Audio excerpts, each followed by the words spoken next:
Hello, I'm Annette Young and welcome to the 51%, a show about women reshaping our world. Coming up, he was a monk much beloved here in France for his extraordinary charity work, but further allegations of sexual violence have now emerged against the late Abbé Pierre. Also, the rise of Bolivia's Cholitas and how the nation's Indigenous women have gone from being socially marginalised to being widely respected and accepted. And how ongoing economic uncertainty in Pakistan has resulted in families rethinking the traditional role of women and allowing more of them to enter the workforce. But we begin here in France, where at least 17 more people have made accusations of sexual violence against a French monk who became a household name for his charity work. The allegations against Abbé Pierre follow an initial report in July which revealed sexual abuse that was allegedly covered up from the 1950s onwards by his charities and the Catholic Church. Even to this very day, 17 years after his death, his bearded features still remain a familiar sign in posters in charity shops and in metro stations, urging French people to think of the poor. Emerald Maxwell has more. The secrets were covered up until the end of the abbot's life in France, where he left behind a legacy as a friend to the poor. Yet archived correspondence, published in a Radio France investigation, show that the church knew that Abbé Pierre was accused of sexual abuse as far back as the 1950s. In particular, during a number of month-long tours in the US and Canada. In 1955, a student who'd helped organise Abbé Pierre's stay in the United States wrote, "I saw so many things during the trip, ways in which the father acted as an individual." The abbot later wrote him a threatening letter. "You promised to stop meddling. Know that not one recurrence will go unanswered, and if necessary, my answers will be brutal, surgical." 4 years later in Quebec, the police was called following complaints against the priest, but the affair was hushed up. On his return to France, Abbé Pierre defended himself in a letter to a cardinal. At the end of 1957, the church sent the priest to a hospital in Switzerland, officially for a hernia, but people close to him say it was over concerns of a sex scandal. It would take decades until the first allegations came to light, in July, shocking France. Further testimonies gathered by the charities founded by Abbé Pierre detail more allegations, including repeated sexual contact with a vulnerable person and sexual contact with a child. Abbé Pierre was a priest who could improve his image because he was a priest of the voiceless, the priest of the homeless. And so we wonder if that isn't also why the church took such precautions with him. In any case, it's clear that at the time, these matters were not a subject of discussion. Radio France also interviewed a documentary maker who witnessed a crude conversation between the abbot and a young woman. After a few seconds of conversation, Abbé Pierre asked the woman if she ever thought of him. The young woman replied, a little embarrassed, yes, occasionally she would think of him. He then responded, do you touch yourself when you think of me? 17 years after his death, the latest claims have prompted the Abbé Pierre Foundation to announce it will change its name. A memorial to the priest will also be permanently closed. Reiterating their total support for the victims, his charities have also set up an independent committee to explain the failings that allowed Abbé Pierre to act as he did for more than 50 years. To Bolivia now, where Indigenous women, commonly known as Cholitas, with their distinctive bowler hats and long braids, have suffered extensively from discrimination. For instance, some 40 years ago, they were even banned from entering cinemas and certain restaurants. But times have changed, and with their rights enshrined in the Constitution since 2010, the Cholitas have made unprecedented social gains, as our team on the ground report.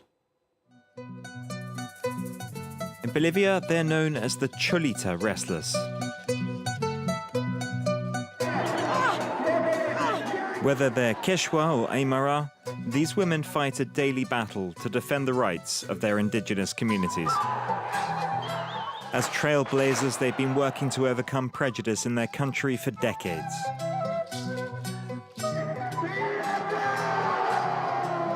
Just outside of the Bolivian capital La Paz, this Sunday show of female wrestlers has been pulling in tourists and wrestling aficionados alike for the past 30 years.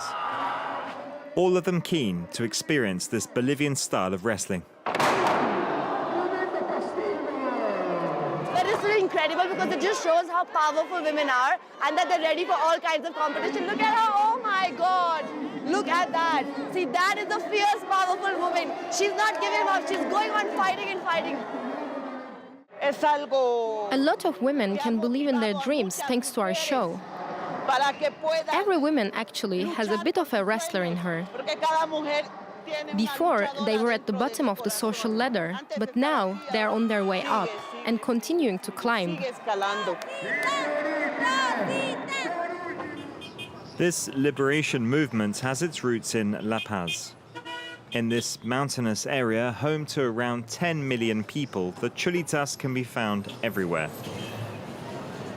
From the Spanish colonial era onwards, they were seen as members of a servant class, but their distinctive appearance has allowed them to stand out over the past 5 centuries.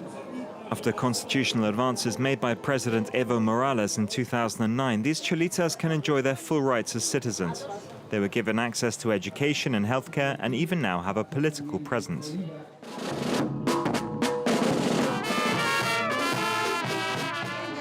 Lourdes Chambila is the first woman in history to chair the Municipal Council of La Paz.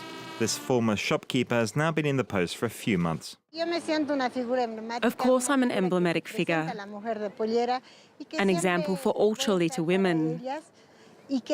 I'll be there for them to defend their interests. They know that. Her success is a source of pride for a community which has long endured prejudice and discrimination. They're really clever. They're true professionals. They're so capable, aren't they? Now, there are Cholita women at all political levels, on local and regional councils, and even in government. This media company is helping to share indigenous culture throughout the country. They produce shows entirely in the Aymara language. Radio San Gabriel's editorial team is mostly female, with a staff around 30 journalists and backing from a Catholic institution. For nearly 70 years, they've aimed to keep their audience of around 1.5 million Aymara people informed. We carry the voice of all of our sisters. When an Aymara listener tunes into our programs, she can identify with them because we belong to the same community. She says to herself, if I couldn't do it in my time, my daughters and my nieces will be able to. It galvanizes them. These advances are giving a whole new generation extra motivation to defend their identity. Don't forget that the braid always starts from here. These students are enrolled in a modeling course. 15 sessions are spread out over a year where all the Cholita techniques are taught to them, right down to the smallest detail. We do our hair this way because the Cholita has long hair. It's our little trick. You see, our braid doesn't start from the forehead, but from the nape of the neck. More than just instructions to follow. The course represents a personal commitment for all these Cholita descendants. All proud to defend their culture through artistic activity. Taking this course allows us to be more visible and for people to see more women in traditional clothes. More and more women want to wear them. Honestly, it's very important.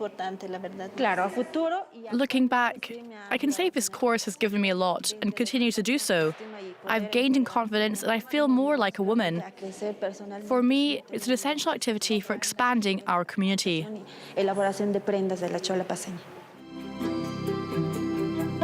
Whether Aymara or Quechua, these Cholitas of a new era are preparing themselves to conquer Bolivian society.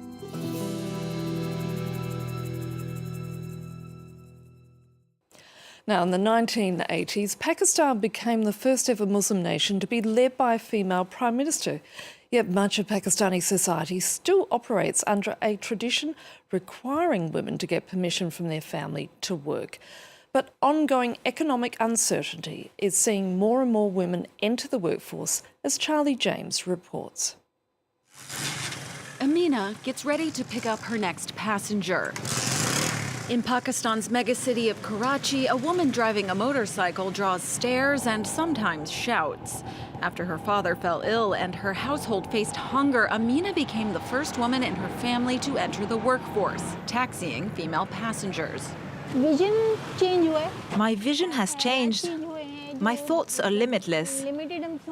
I'm confident, and I work openly like a man, no matter what anyone thinks.